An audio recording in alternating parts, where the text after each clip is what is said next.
We should probably get back to this book, eh? It's been a little while. Have you missed the lessons and learnings of Marcus Aurelius? So here we go, Book 4, and this is passage 4. If thought is something we share, then so is reason. What makes us reasoning beings? If so, then the reason that tells us what to do and what not to do is also shared.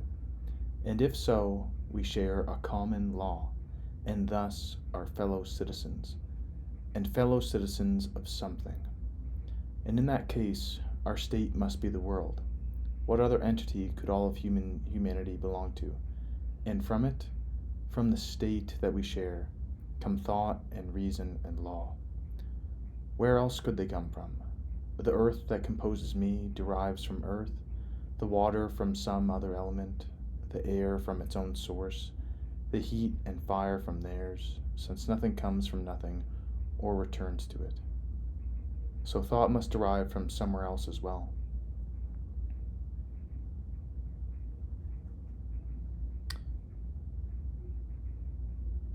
So my thoughts on this are it almost taps into this concept we have in modern day of this universal consciousness that we're all almost our brains are receivers of some sort of consciousness out there in the ether, and each one of us in our uniqueness can tune into a specific frequency that is us. It sounds almost like it's sharing that we're all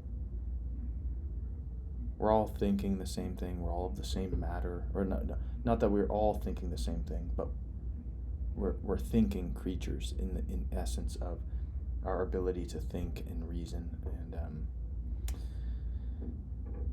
and to do with that what we do often, behave according to our thoughts, interact with others, disturb ourselves, enjoy the world. So what's he really getting at here? I think he's trying, where do these thoughts come from? I'm going to close the book up and just... So the reason that tells us what not to do and what to do is also shared, and these thoughts are coming from somewhere.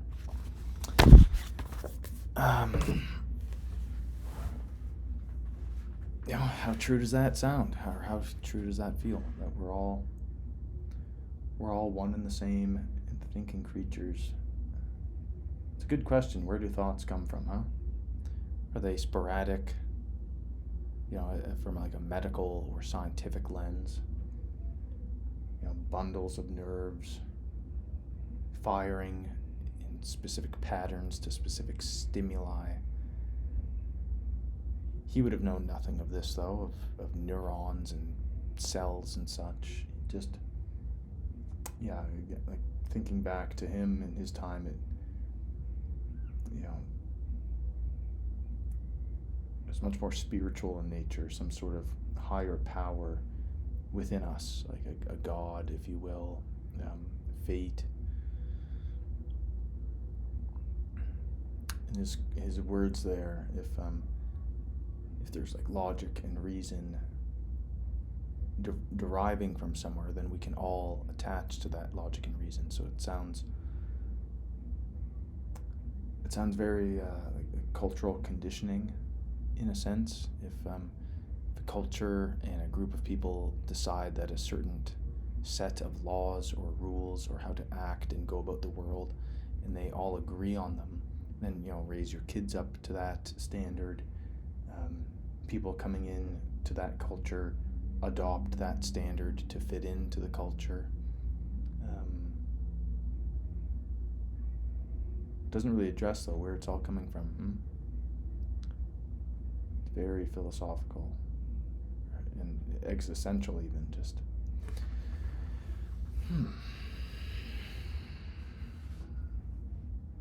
I wasn't expecting to read this.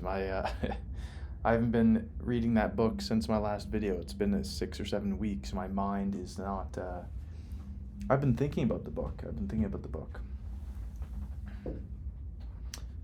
perhaps this one might be more of a living diary with this one, that things are going well with the company. Seeing some client progress, meeting some very interesting people, worthwhile lives.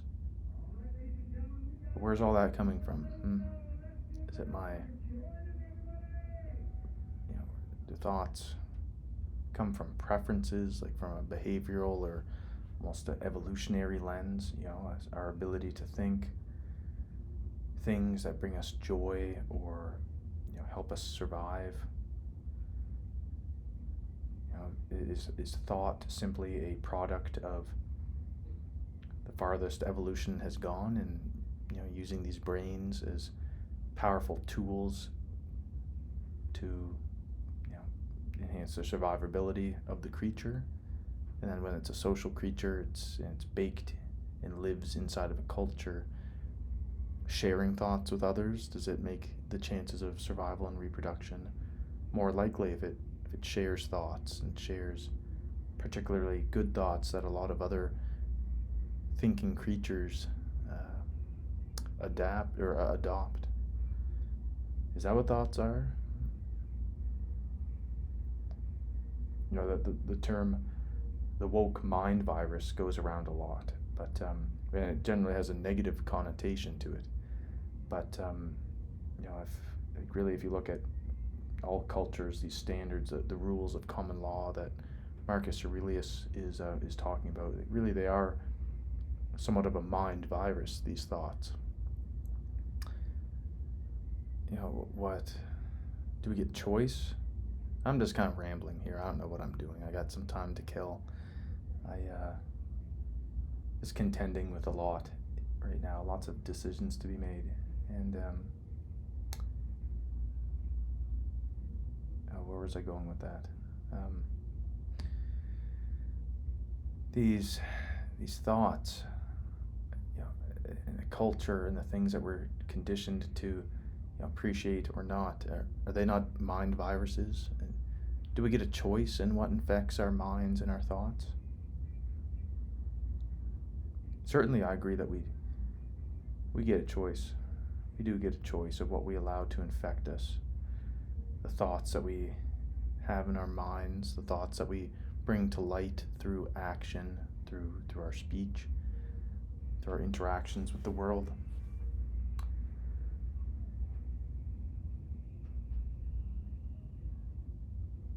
How cool is it that these words of someone living 2,000 years ago can still perplex us?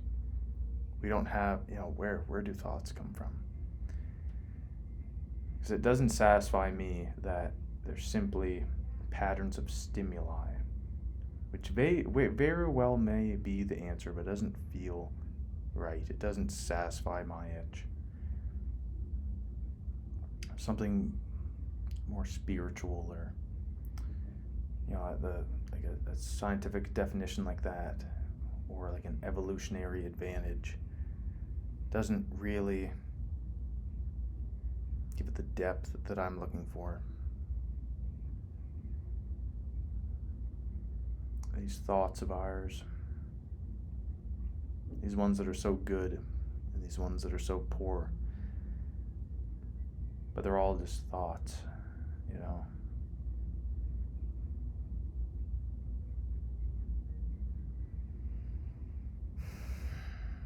Well, this is the fun part about philosophy, thinking about this type of thing. Where do those thoughts go? It's very abstract. Maybe that's not the right word. I think the word I would use is fun. It's very, very curiosity piquing. Just trying to kind of read into my feelings right now with it.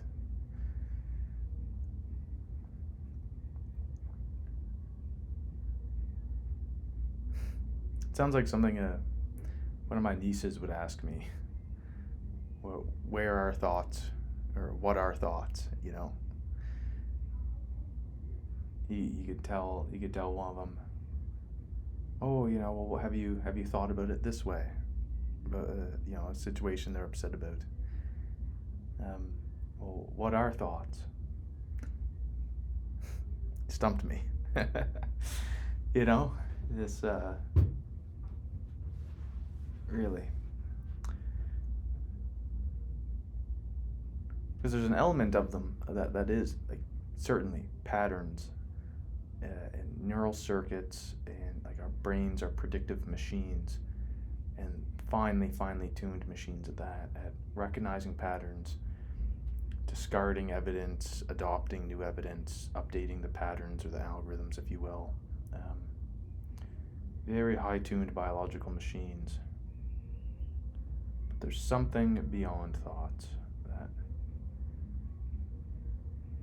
maybe this is what Marcus Aurelius is getting at, though. And maybe thoughts, because he's spiritual in the fact that he believes in the gods or fate, destiny, karma, energies. He calls it the gods, but for a lot of cultures, all those other things I just described kind of fall in line with that. So aspects of spirituality, your belief system. But then again, you could argue, well, if one person believes one set of things, that it's destiny and not gods, or karma, not a god, or fate. Well,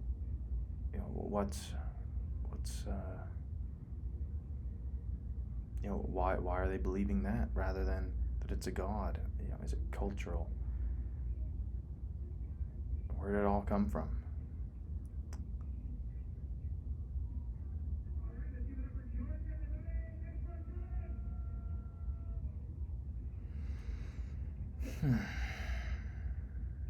Where did it all come from?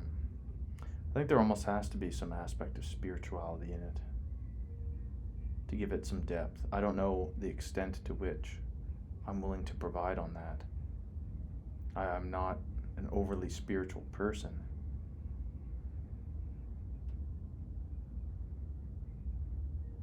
But there's some sort of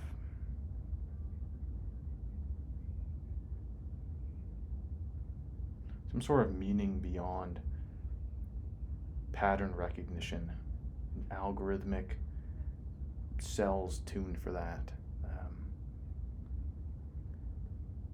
Is that because I want to believe that is true? It feels right. That feels better than evolution and cells.